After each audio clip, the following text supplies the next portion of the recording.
Good evening, dear brothers and sisters in Christ.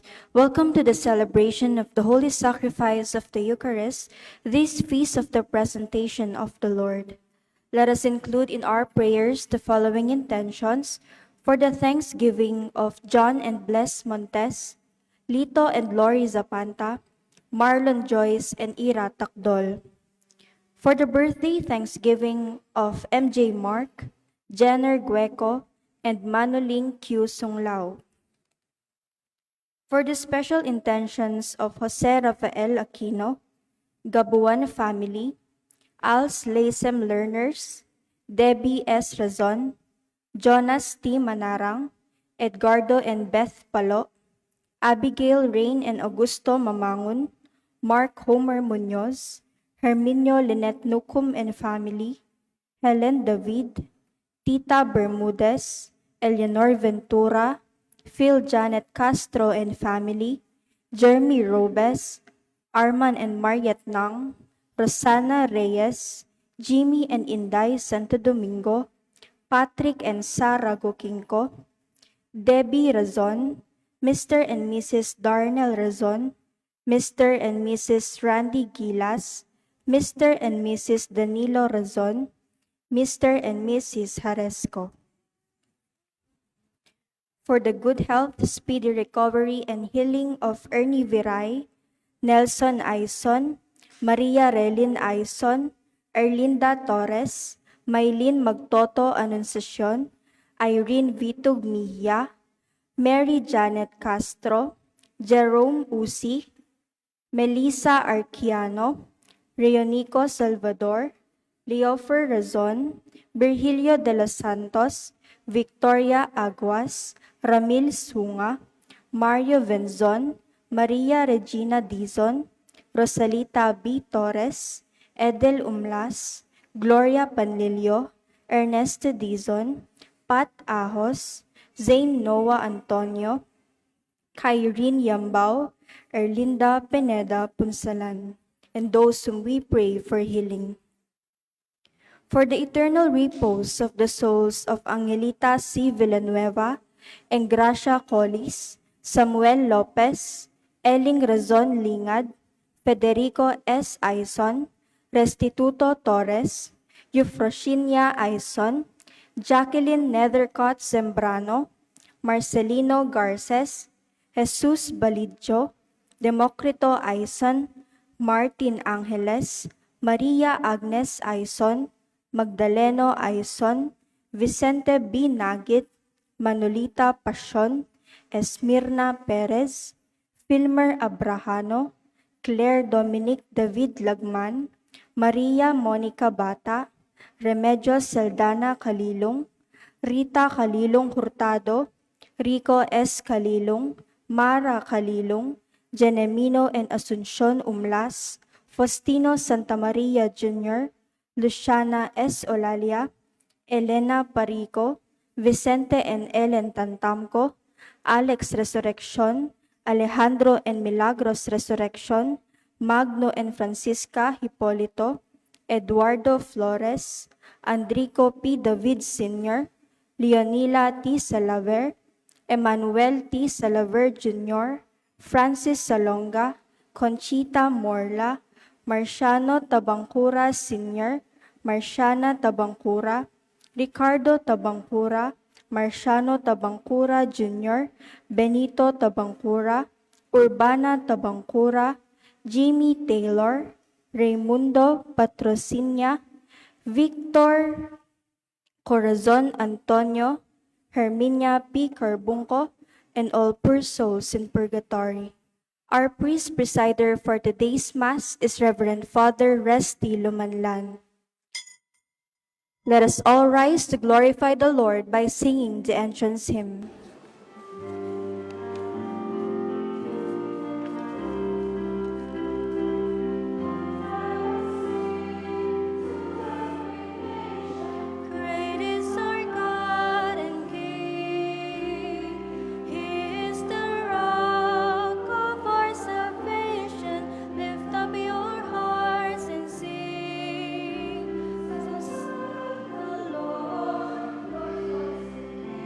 Don't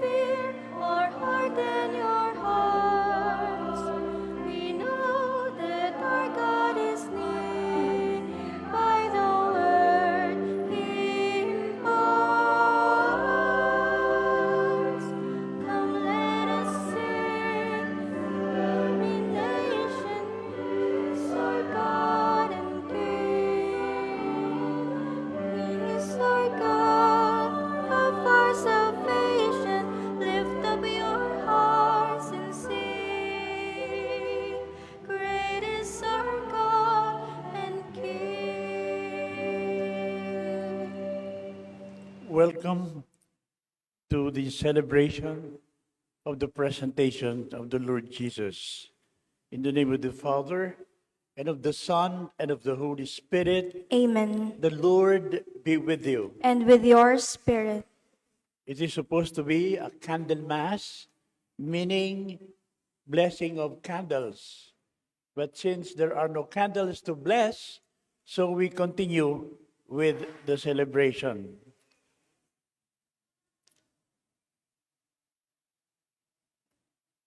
To be worthy of the celebration and the message of the Lord for us, let us be sorry for whatever sins we may have committed.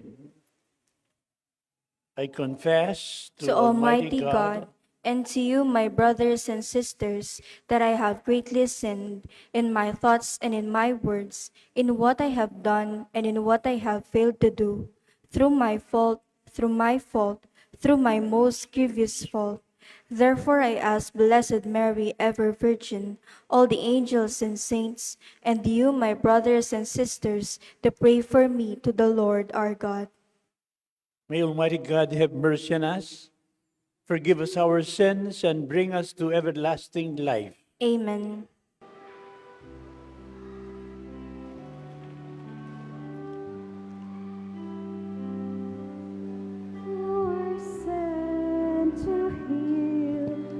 Contrite of heart, Kyrie eleison, Kyrie eleison. You came to call sinners on, Christe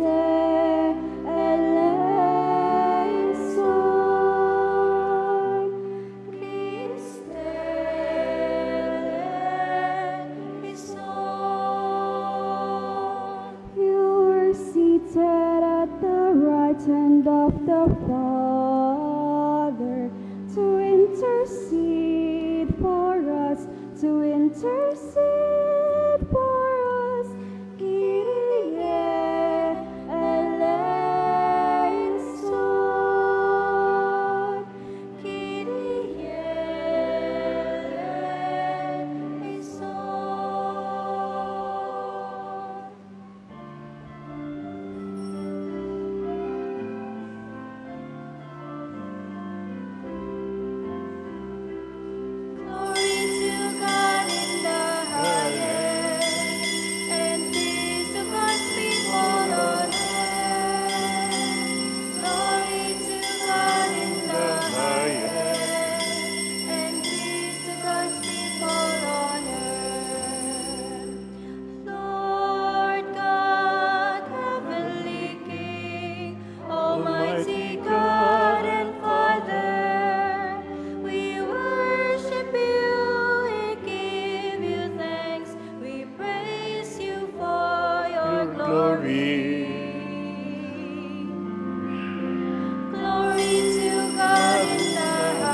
Holy One.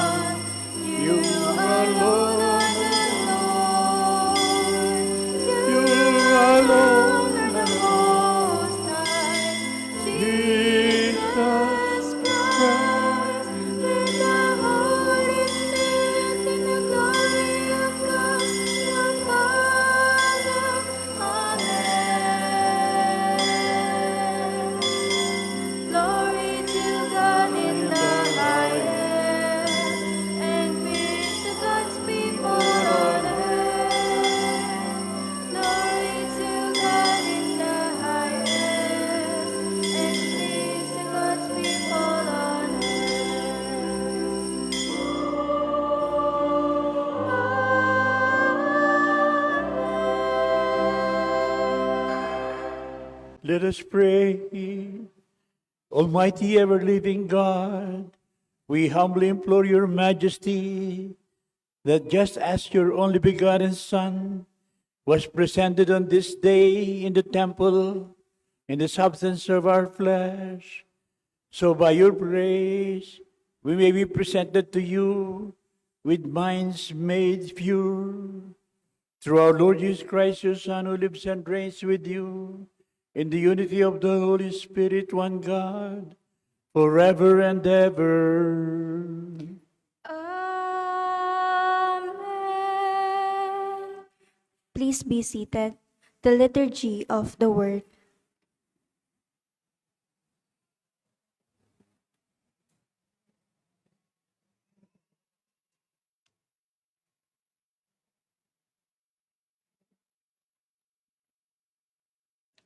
A reading from the book of the prophet Malachi. Thus says the Lord, Lo, I am sending my messenger to prepare the way before me. And suddenly there will come to the temple the Lord whom you seek, and the messenger of the covenant whom you desire. Yes, he is coming, says the Lord of hosts. But who will endure the day of his coming, and who can stand when he appears? For he is like the refiner's fire, or like the fuller's lye. He will sit refining and purifying silver, and he will purify the sons of Levi, that they may offer, refining them like gold or like silver, that they may offer due sacrifice to the Lord.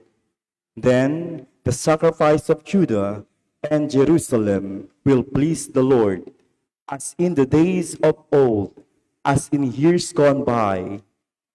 The word of the Lord. Thanks be to God. Responsorial, let our response be, Who is this King of glory? It is the Lord.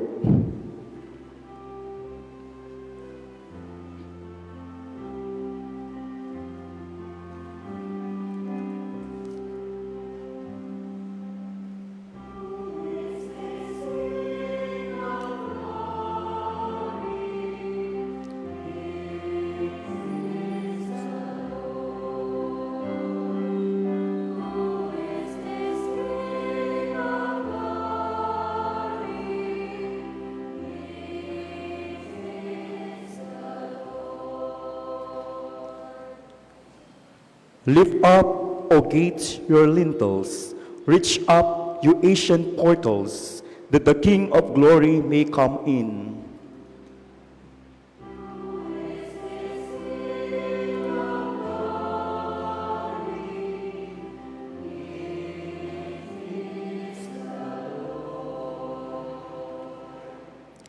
Who is this King of glory? The Lord strong and mighty, the Lord mighty in battle.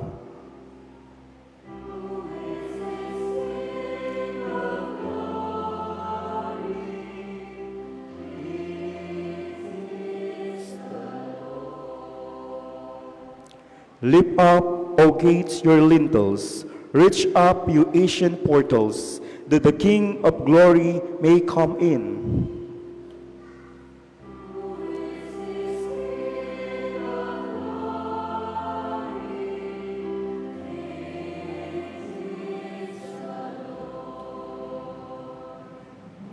Who is this King of glory? The Lord of hosts, he is the King of glory.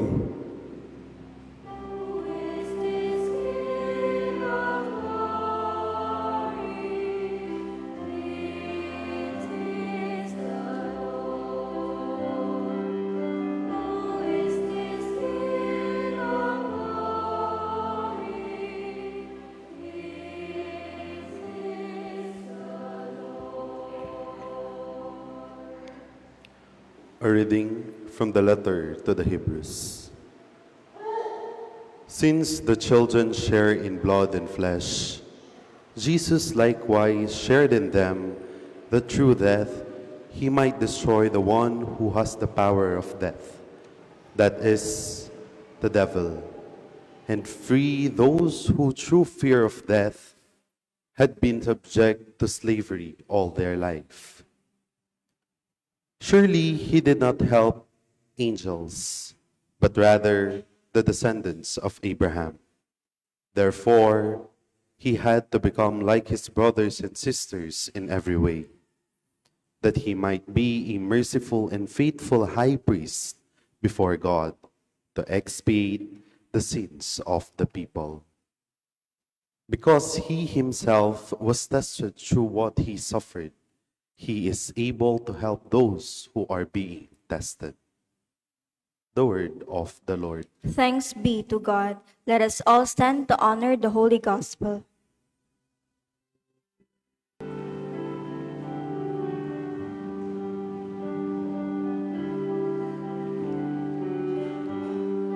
Hallelujah, hallelujah, hallelujah.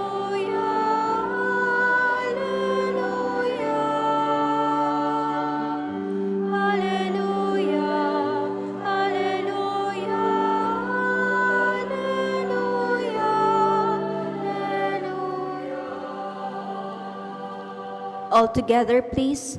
A light of revelation to the Gentiles and glory for your people, Israel. Hallelujah, hallelujah, hallelujah. Hallelujah, hallelujah, hallelujah. The Lord be with you. And with your spirit. A proclamation of the Holy Gospel according to Luke. Glory to you, O Lord. When the days were completed for their purification, according to the law of Moses, Mary and Joseph took Jesus up to Jerusalem to present him to the Lord. Just as it is written in the law of the Lord, every male that opens the womb shall be consecrated to the Lord, and to offer the sacrifice of a pair of turtle doves or 2 young pigeons, in accordance with the dictate in the law of the Lord. Now, there was a man in Jerusalem whose name was Simeon. This man was righteous and devout, awaiting the consolation of Israel. And the Holy Spirit was upon him. It had been revealed to him by the Holy Spirit that he should not see death before he had seen the Christ of the Lord. He came in the Spirit into the temple. And when the parents brought in the child Jesus to perform the custom of the law in regard to him, he took him into his arms and blessed God, saying, "Now, Master, you may let your servant go in peace according to your word. For my eyes have seen your salvation, which prepared in sight of all the peoples, a light for revelation to the Gentiles, and glory for your people Israel." The child's father and mother were amazed at what was said about him. And Simeon blessed them and said to Mary, his mother, "Behold, this child is destined for the fall and rise of many in Israel, and to be a sign that will be contradicted. And you yourself, a sword will pierce, so that the thoughts of many hearts may be revealed. There was also a prophetess, Anna, the daughter of Phanuel of the tribe of Asher. She was advanced in years, having lived 7 years with her husband after her marriage, and then as a widow until she was 84. She never left the temple, but worshiped night and day with fasting and prayer. And coming forward at that very time, she gave thanks to God and spoke about the child to all who were waiting the redemption of Jerusalem. When they had fulfilled all the prescriptions of the law of the Lord, they returned to Galilee, to their own town of Nazareth. The child grew and became strong, filled with wisdom, and the favor of God was with him. The gospel of the Lord for our salvation. Praise to you, Lord Jesus Christ. Ako po Father Resty Lumanlan, SVD, tubo po King Porac, Pampanga. SVD missionary po ako. Alake pong mission King Pampanga, nunde, ita pong tatalakad ming SVD Dambana ng buhay, King Porac, Pampanga, Babo Pangulo po. Ito po isangkan kung bakit meto nga SVD na alake pong mission kaya Pampanga, Mika, presensya kami po kaya Pampanga. With this introduction, let me proceed with the homily. Presentation of the Lord in the temple. It was the law of Moses that every born child must be presented to the Lord in the temple. That's why today is the presentation of Jesus to the Lord in Jerusalem. What is the message of this for us? Malino po ang mensahe ng Lord to us. Na lahat po tayo, mga Katolikong Kristiyano, ay dapat pagkatapos ng tayo silang dadali po tayo sa simbahan. Nung ako po ay bata pa, nag-aaral sa St. Catherine Academy, hindi ko po alam yon. Ko po kabaluan itang kustumbring makanyan. Tanaw po niyang, may laban ako king seminaryo, Christ the King Mission Seminary, kanita ko po, abalo in kabaldugan na, o bakit Jesus, presentare po king Jerusalem. That was the law of Moses. So today, this is what we are celebrating. The presentation of Jesus, a young man in Jerusalem. And there he was met and embraced by the prophet Simeon, who was waiting and waiting for many years. For we believe that he will meet the Lord. And true enough, his wish and his waiting was granted him the Lord.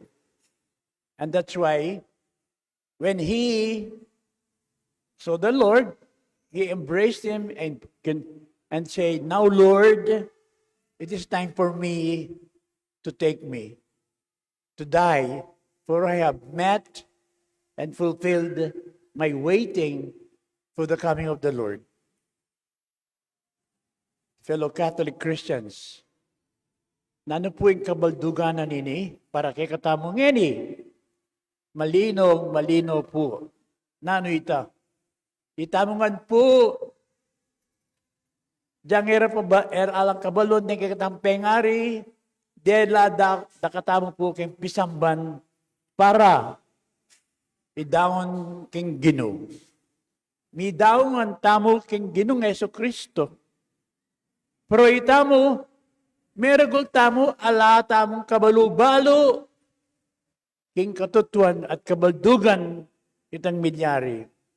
Anyang ini po, kening kapiestan na ning Jesus presented to the temple. Uni po, ing paganakanak kay katamong, we were presented to the Lord in the temple of Jerusalem.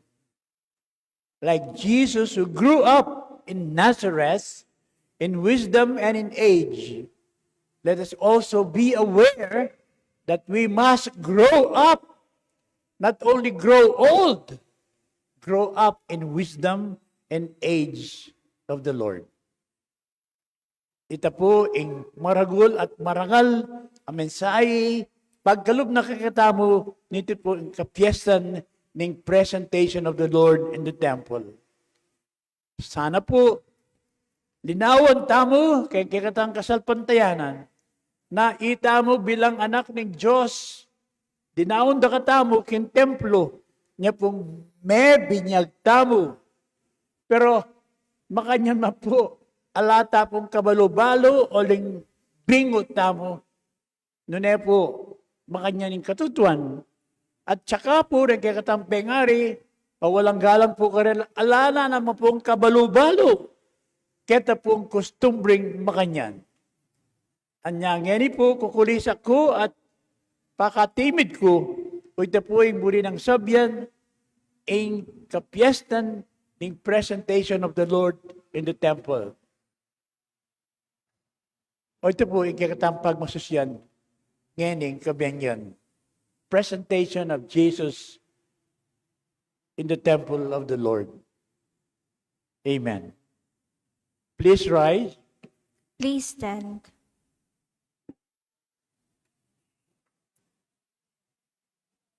And together, let us proclaim our faith. I believe in one God, the Father Almighty, maker of heaven and earth, of all things visible and invisible. I believe in one Lord Jesus Christ, the only begotten Son of God, born of the Father before all ages, God from God, light from light, true God from true God, begotten, not made, consubstantial with the Father. Through him all things were made. For as men and for our salvation, he came down from heaven, and by the Holy Spirit was incarnate of the Virgin Mary and became man. For our sake he was crucified under Pontius Pilate. He suffered death and was buried, and rose again on the third day in accordance with the Scriptures. He ascended into heaven and is seated at the right hand of the Father. He will come again in glory to judge the living and the dead, and his kingdom will have no end. I believe in the Holy Spirit, the Lord, the giver of life, who proceeds from the Father and the Son, who with the Father and the Son is adored and glorified, who was spoken through the prophets. I believe in one holy, Catholic, and Apostolic Church. I confess one baptism for the forgiveness of sins, and I look forward to the resurrection of the dead and the life of the world to come. Amen. Let us pray. Christ shines as the light of salvation to all nations and the glory of his people. Let us bring our prayers to the Father who gave up his only Son to light our way through him. With confidence we pray, God of light, listen to your church. God of light, listen to your church.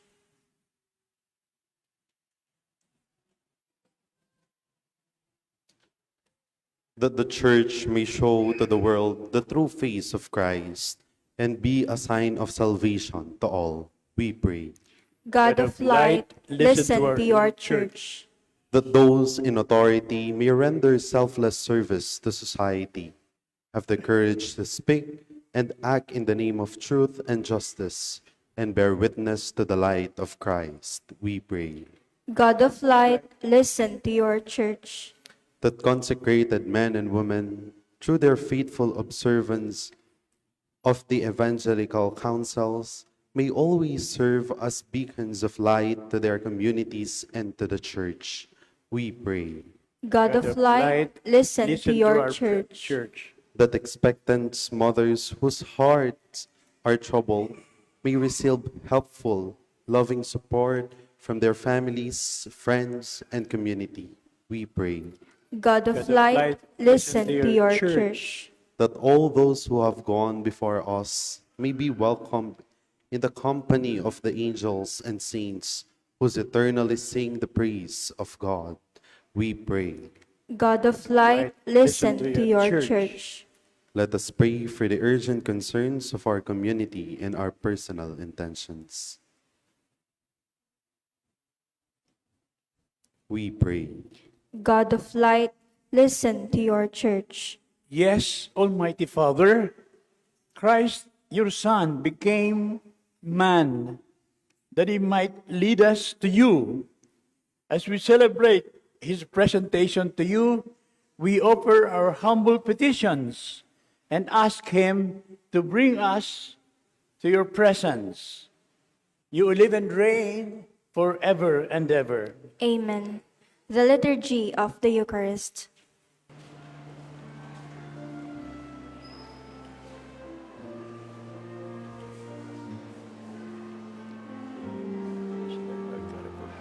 To your goodness, we have this bread to offer, which it is given, and a man shall come for a spiritual food.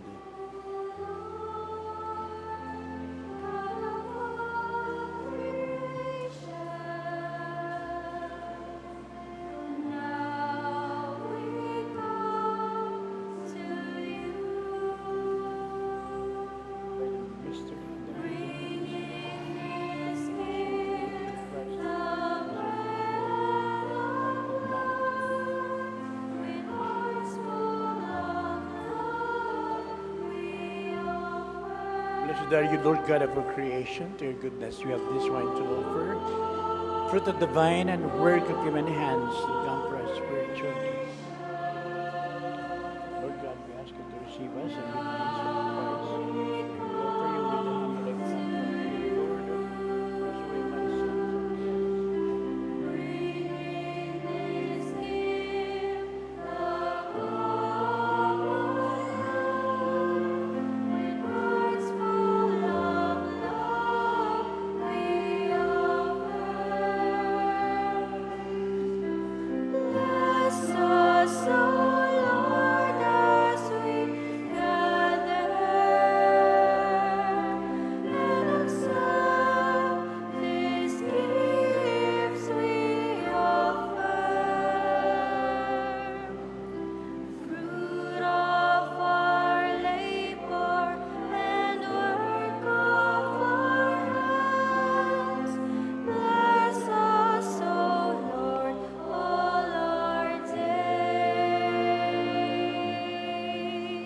Pray now that these are offerings of bread and wine and of ourselves be acceptable to God, the Almighty Father.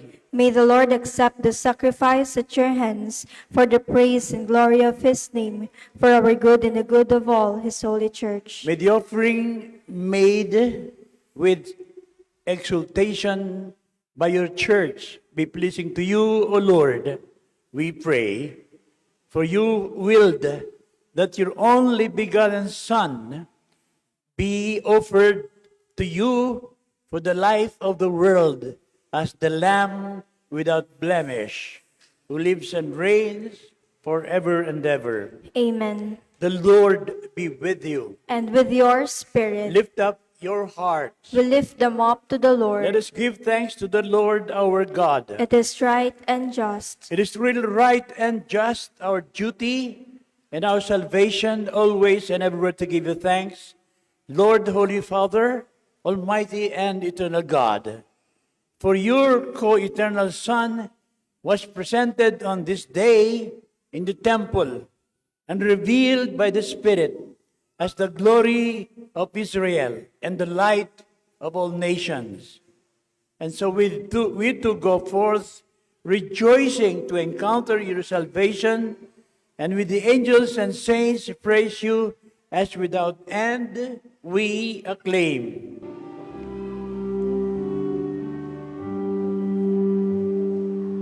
Holy, holy, holy, Lord God of hosts. Heaven and earth are full of your glory, full of your glory. Hosanna in the highest, Hosanna in the highest. Blessed is he who comes in the name of the Lord.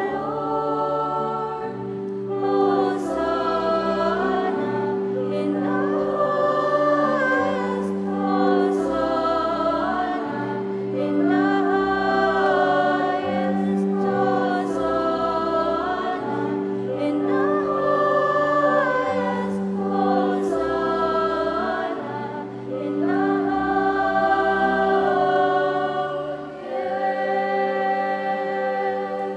We take Eucharistic prayer number 3. You are indeed holy, O Lord, and all you have created rightly gives you praise.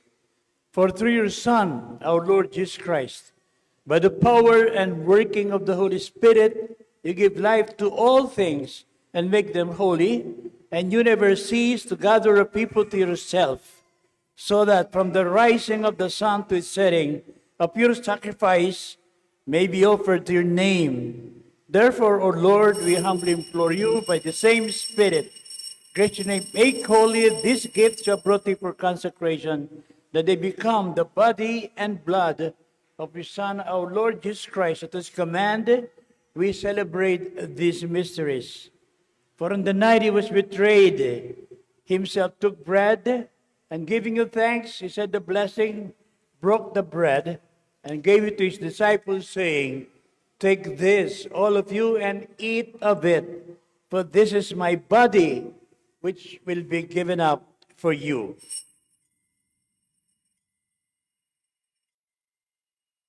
In a similar way, when supper was ended, he took the chalice, and once more giving thanks, gave the chalice to his disciples, saying, "Take this, all of you, and drink from it, for this is a chalice of my blood, the blood of the new and eternal covenant, which will be poured out for you and for many for the forgiveness of sins. Do this in memory of me."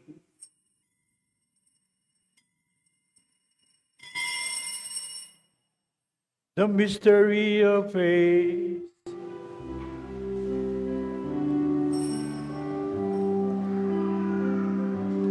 When we eat this bread and drink this cup, we proclaim your death, O Lord, until you come again. Till you come again, we proclaim your death, O Lord. Therefore, O Lord, as we celebrate the memorial of the saving passion of your Son, his wondrous resurrection and ascension into heaven, and as we look forward to his second coming, we offer you in thanksgiving this holy and living sacrifice. Look, we pray, upon the oblation of your church, and recognizing the sacrificial victim, by his death you will to reconcile us to yourself. Grant that we who are nourished by the body and blood of your Son, and filled with his Holy Spirit, may become one body, one people, one Spirit in Christ. May he make of us an eternal offering to you, so that we may obtain an inheritance with your elect, especially with the most blessed Virgin Mary, Mother of God, with your blessed apostles and glorious martyrs and all the saints, on whose constant intercession in your presence we rely for unfailing help. May the sacrifice of our reconciliation, we pray, O Lord, advance the peace and salvation of all the world. Be pleased to confirm in faith and charity your pilgrim church on earth, your servant Francis, our Pope, Florentino, our Archbishop, and all the bishops and the clergy, and the entire people your Son has gained for your own. Listen graciously to the prayers of this community, whom you have summoned this evening before you. In your compassion, O merciful Father, gather to yourself all your children scattered throughout the world. To our departed sisters and brothers, and to all who are pleasing to you at their passing from this life, give kind admittance to your kingdom. There we hope to enjoy forever the fullness of your glory through Christ our Lord, through whom you bestow on the world all that is good. Through him and with him and in him, O God Almighty Father, in the unity of the Holy Spirit, all glory and honor is yours forever and ever.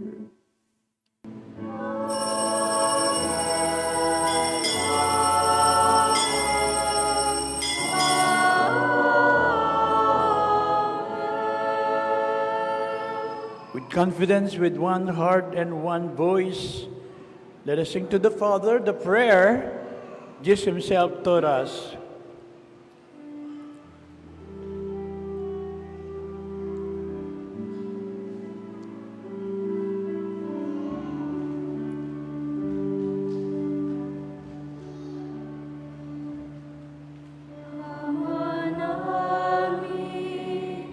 Sumasalangit ka, sambahin ang ngalan mo. Mapasa amin ang kaharian mo. Sundin ang loob mo. Dito sa lupa, para ng sa langit. Bigyan mo po kami ngayon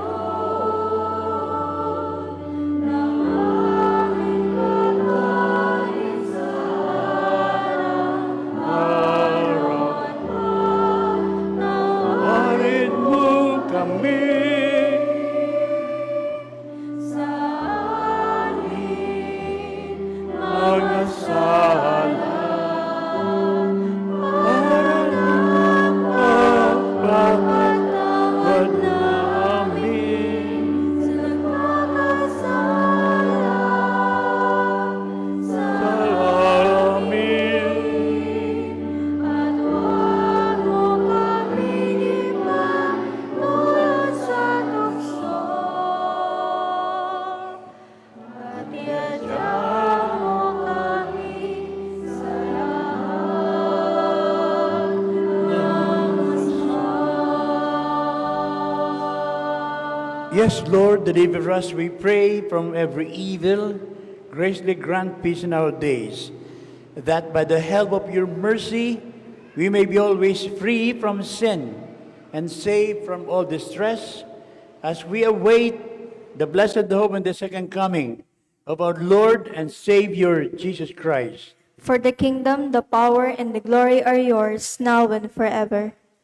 Lord Jesus Christ, who said to your apostles, "Peace I leave you, my peace I give you," look not on our sins, but on the faith of your church, and grant her peace and unity in accordance with your will, who live and reign forever and ever. Amen. The peace of the Lord be always with you. And with your spirit. Let us now greet one another with the peace and joy of the child Jesus. Peace to you, Paul.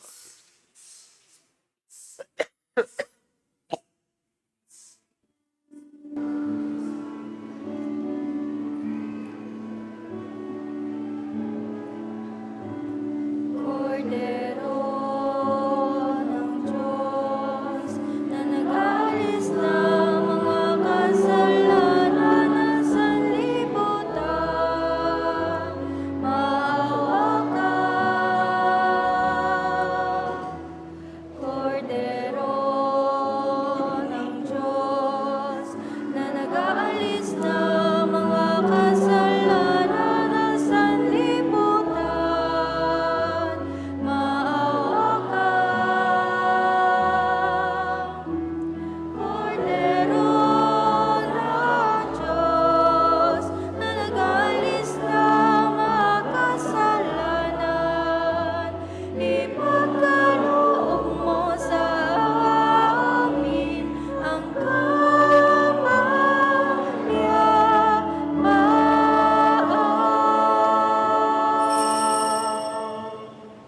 Jesus Christ, the Lamb of God, who takes away the sins of us all.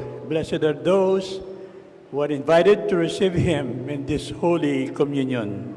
Lord, I am not worthy that you should enter under my roof, but only say the word, and my soul shall be The healed. body and blood of Christ bring us to everlasting life. Amen.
Lord, let your servant go in peace.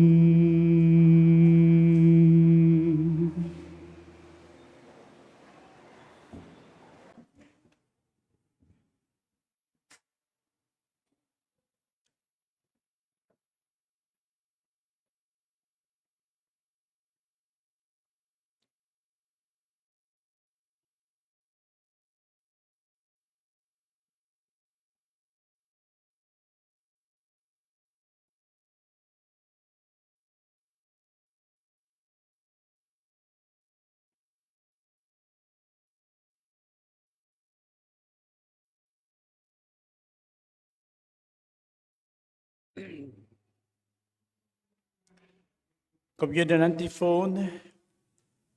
My eyes have seen your salvation, which you prepared in the sight of the prophets.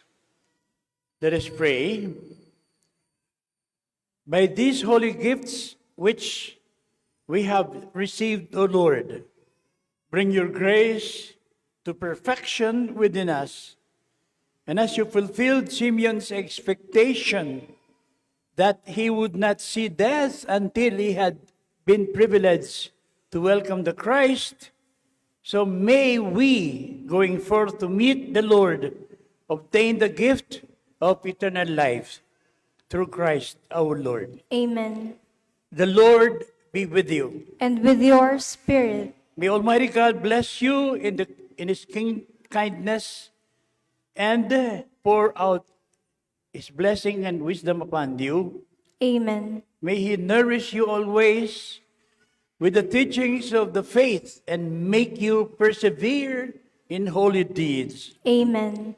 May He turn your steps towards Himself and show you the path of charity and peace. Amen. And may the blessing of Almighty God, the Father, and the Son, and the Holy Spirit come upon you and remain with you forever.